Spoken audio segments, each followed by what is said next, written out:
தனி ஒரு நபர் கூட ஒரு குற்றவாளியை அரெஸ்ட் பண்ண முடியுமா அப்படின்னு கேட்டிங்கன்னா கண்டிப்பாக முடியும். அதை பற்றி பார்க்குறதுக்கு முன்னாடி நம்ம சேனல் சப்ஸ்கிரைப் பண்ணுங்க.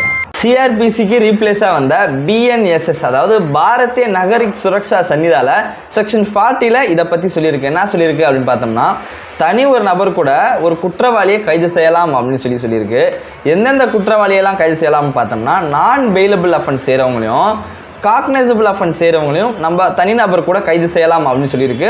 ஆனால் கைது செஞ்சவனை 6 மணி நேரத்துக்குள்ளே நம்ம காவல்துறையிடம் தெரியப்படுத்தி அவர்களிடம் ஒப்படைக்க வேண்டும் அப்படின்னு சொல்லியிருக்கு.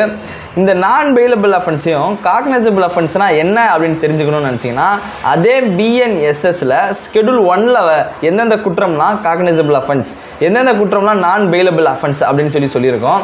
உதாரணமாக பார்த்தோம் அப்படின்னா, கொலை குற்றம், கொலை செய்ய முயற்சி செய்கிற குற்றம், அப்புறம் ரேப் கேசஸ், இது போன்ற கேஸ்லாம் வரும். இது போன்ற லா அப்டேட்ஸ் தெரிஞ்சுக்கணும்னு நினச்சிங்கன்னா பார்வை.